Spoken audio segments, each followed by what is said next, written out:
Thank you for joining Jennifer Shelton and Associates in our 2019 Webinar Wednesday series.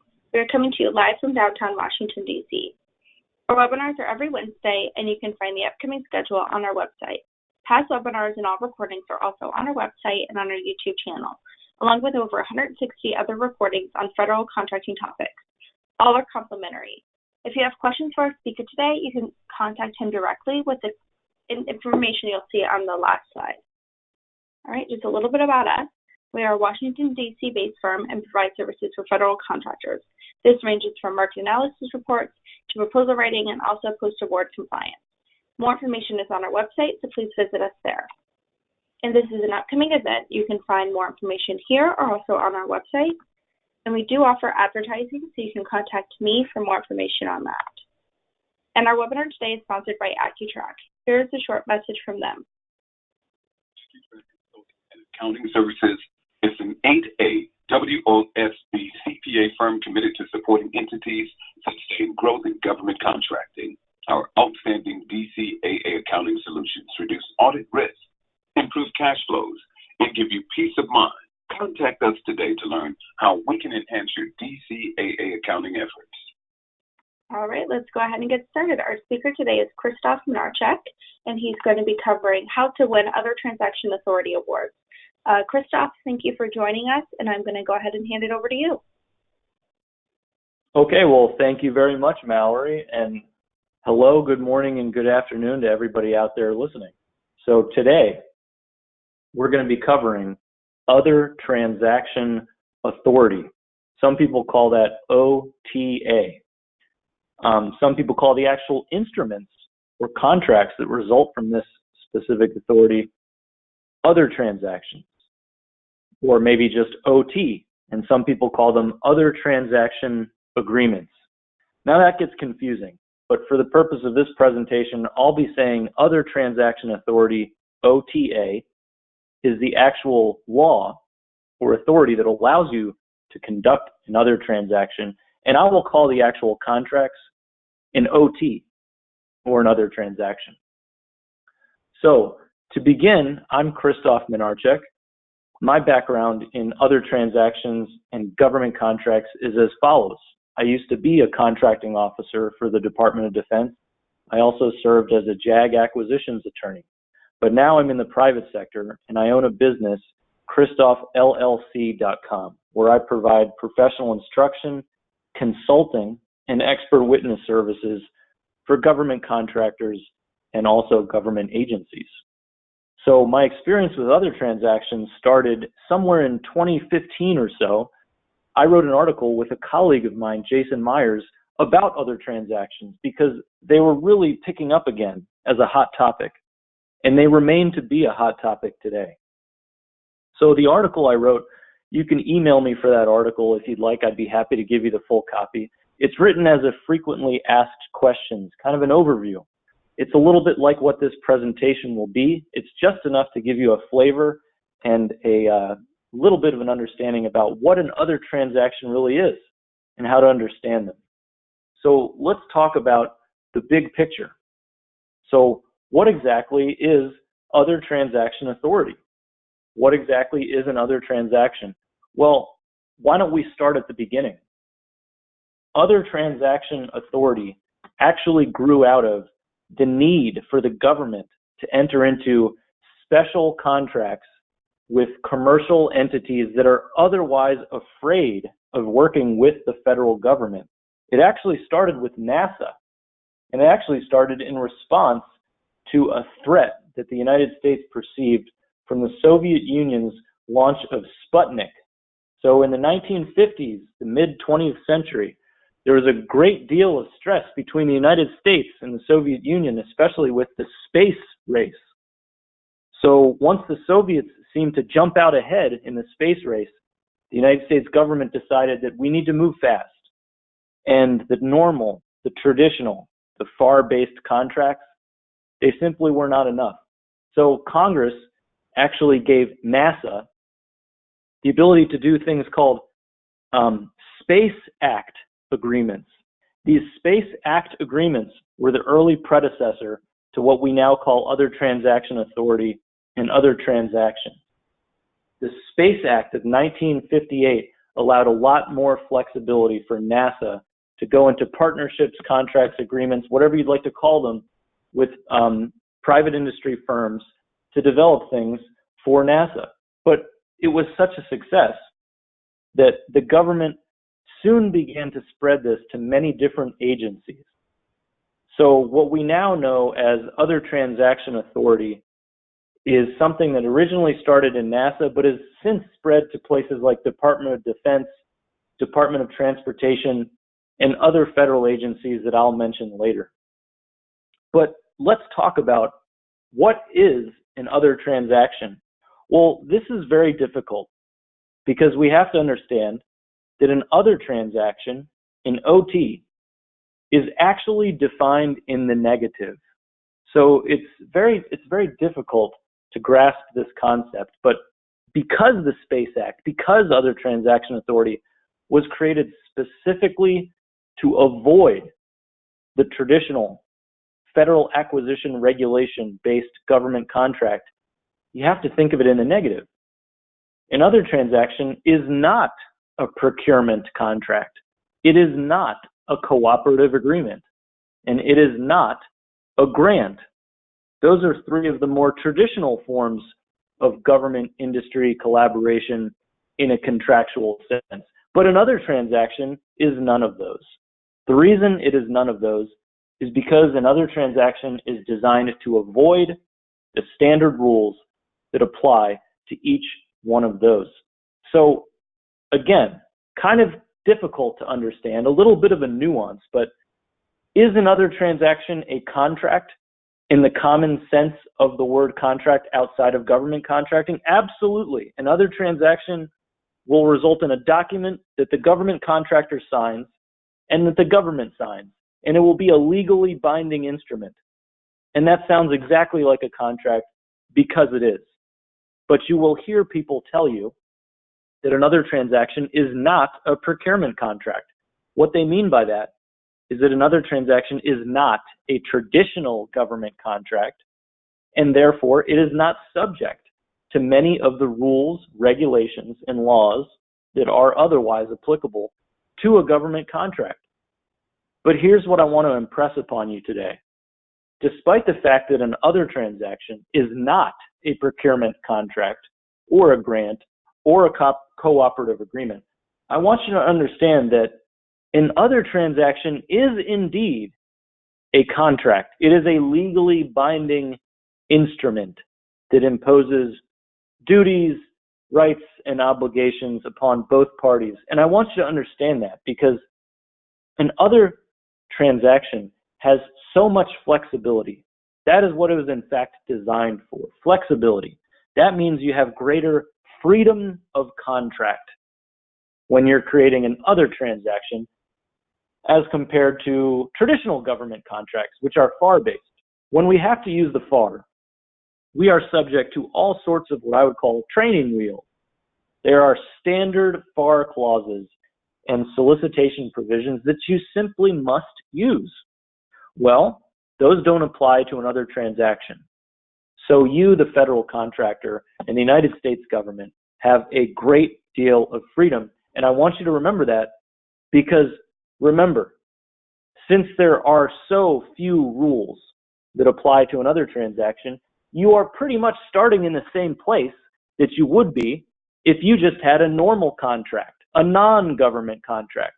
For instance, if you, the federal contractor, enter into a consulting contract with my company, KristoffLLC.com, we would not be subject to any of these FAR-based clauses because it's just business to business.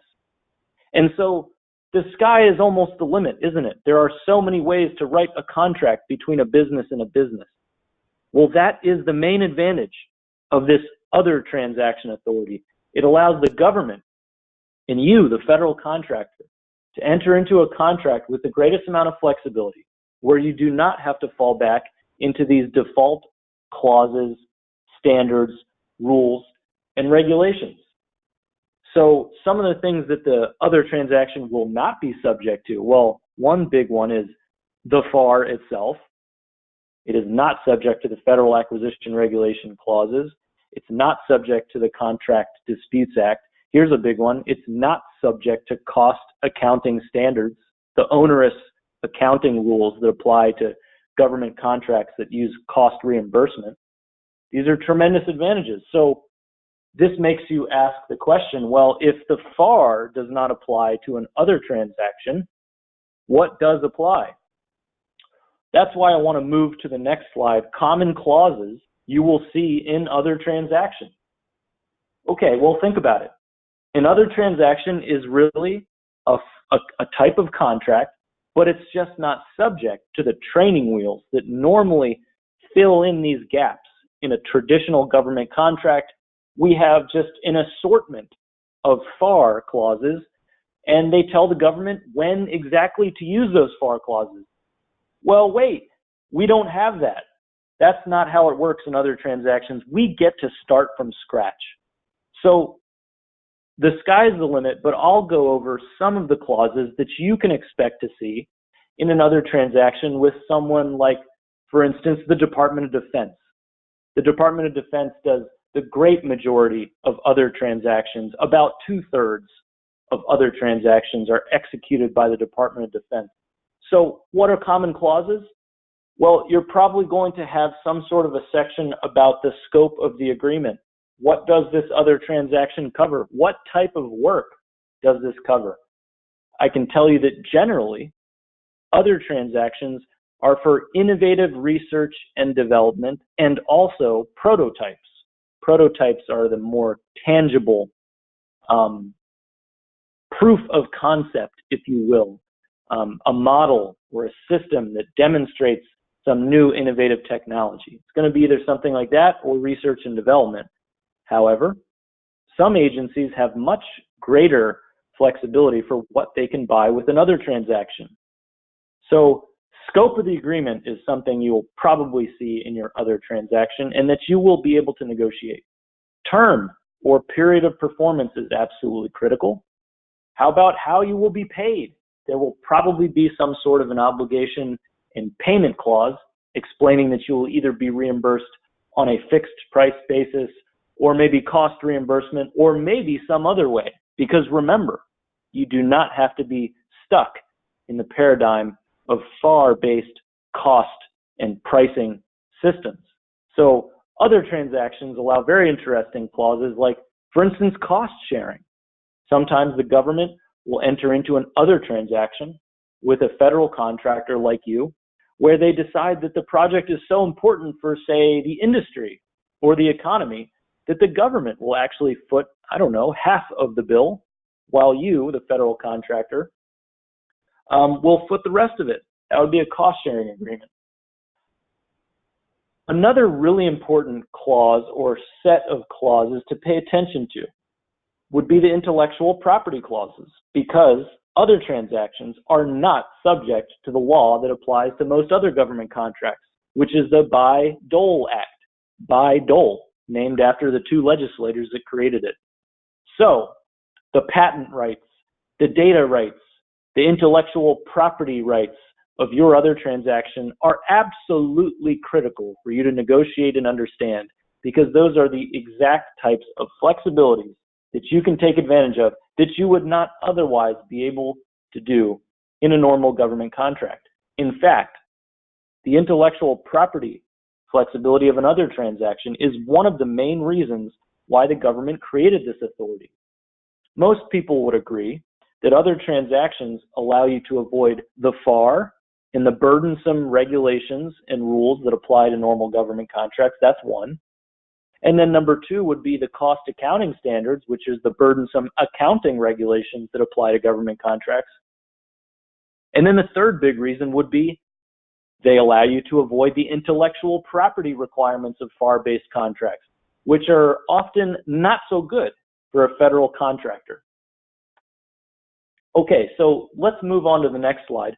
What agencies can use other transaction authority, that is? Well, again, remember it started with NASA, National Aeronautics and Space Administration. It moved on to the Department of Defense. And other than the Department of Defense, the Federal Aviation Administration, the FAA, the Department of Transportation, the Department of Homeland Security, TSA, Transportation Security Administration within Department of Homeland Security, Department of Health and Human Services, Department of Energy, and then other federal agencies might be able to use other transaction authority if they are authorized by Congress or perhaps the director of the Office of Management and Budget. But generally, why do agencies get other transaction authority? What do they use it for? What does the government buy with other transaction authority? Well, generally, the idea is that the government needs to get leading edge, critical research and development and prototypes from commercial sources. And those commercial sources are you, the federal contractor. You do not have to be exclusively a commercial company. In fact, many of the defense contractors that you know by name are very active in the other transactions industry. So when they say from commercial sources, the idea really is to get business from a company that would not otherwise do business with the government, but that does not preclude the government from using another transaction with a company that is a traditional government contractor. So the idea, again, is to bring a great deal of flexibility between the government and the federal contractor to buy R&D and prototypes.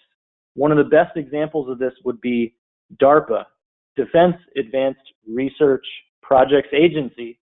They do nothing but research and development, and of course the prototypes that go with it. So for that agency within the Department of Defense, using other transactions is a no-brainer. And in fact, DARPA is one of the leading administrators of other transactions. They, in fact, were one of the very first agencies in the federal government that got other transaction authority. In other words, the ability to issue these other transactions. But I want to caution you that generally, especially within the Department of Defense, other transactions are meant for cutting-edge research and development and also prototype development. But that does not necessarily apply to other federal agencies. So what I'm saying is other transactions can indeed and have indeed been used to procure, to buy things that are not research and development or not necessarily prototypes. They have been stretched into more and different areas of use. For instance, I believe that the Transportation Security Administration, the TSA, I believe they used other transaction authority for some sort of a contract involving the bomb sniffing dogs and drug sniffing dogs and security at airports.